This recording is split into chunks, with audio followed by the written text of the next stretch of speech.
बच्चों, good morning. मैं Jayaprakash Tiwari, class 9 क्षितिज भाग 1। और आज हम लोगों का विषय है राहुल सांकृत्यायन का जीवन परिचय। राहुल सांकृत्यायन का जन्म सन 1893 में उनके ननिहाल गांव पंदहा, जिला आजमगढ़, उत्तर प्रदेश में ही हुआ था। उनका पैतृक गांव कनैला था। उनका मूल नाम केदार पांडे था। उनकी शिक्षा काशी, आगरा और लाहौर में हुई। सन 1930 में उन्होंने श्रीलंका जाकर बौद्ध धर्म ग्रहण कर लिया। तब से उनका नाम राहुल सांकृत्यायन हो गया।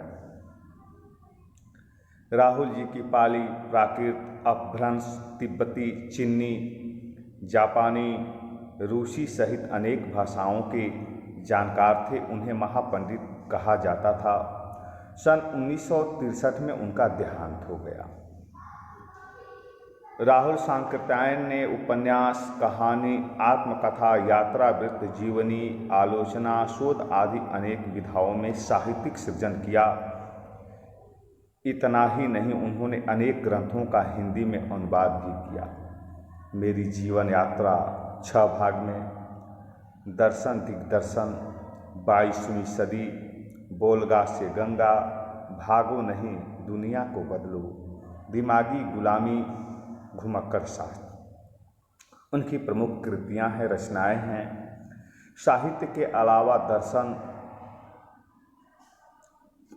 राजनीति, धर्म, इतिहास, विज्ञान आदि विभिन्न विषयों पर राहुल जी द्वारा रचित पुस्तकों की संख्या लगभग 150 है। राहुल जी ने बहुत ही लुप्तप्राय सामग्री का उद्धार कर अत्यंत महत्वपूर्ण कार्य किया है। यात्रा वृत्त लेखक में राहुल जी का स्थान अन्यतम है, सर्वश्रेष्ठ है। उन्होंने घुमक्कड़ी का शास्त्र रचा और उससे होने वाले लाभों का विस्तार से वर्णन करते हुए मंजिल के स्थान पर यात्रा को ही घुमक्कड़ी का उपदेश बताया। सधुकड़ी से मनोरंजन, ज्ञानवर्धक एवं अज्ञान स्थलों की जानकारी के साथ साथ भाषा एवं संस्कृति की भी आदान प्रदान होता है। राहुल जी ने विभिन्न स्थानों के भौगोलिक वर्णन के अतिरिक्त वहाँ के जनजीवन का सुंदर झांकी प्रस्तुत की है।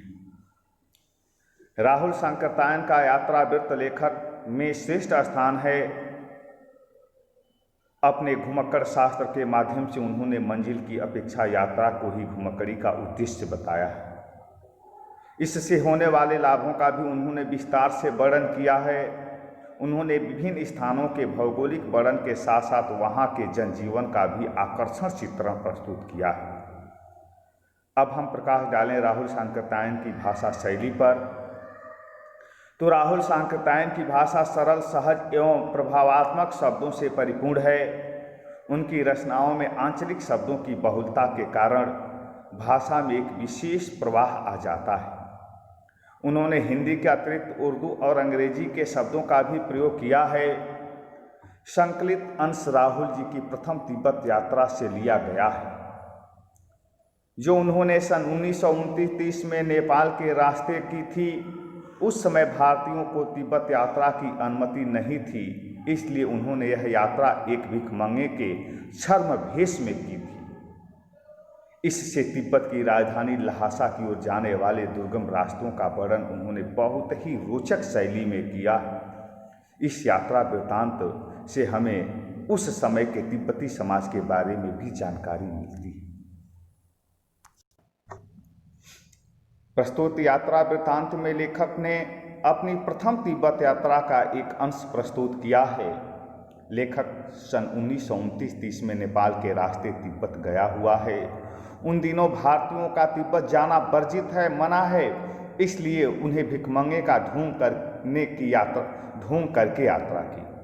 इस यात्रा वृत्तांत में उन्होंने तिब्बती समाज के विषय में जानकारी देने के साथ साथ तिब्बत की राजधानी ल्हासा की ओर जाने वाले दुर्गम रास्तों का वर्णन बड़े ही रोमांचकारी ढंग से किया है।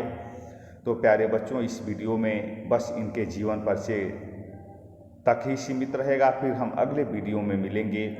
धन्यवाद।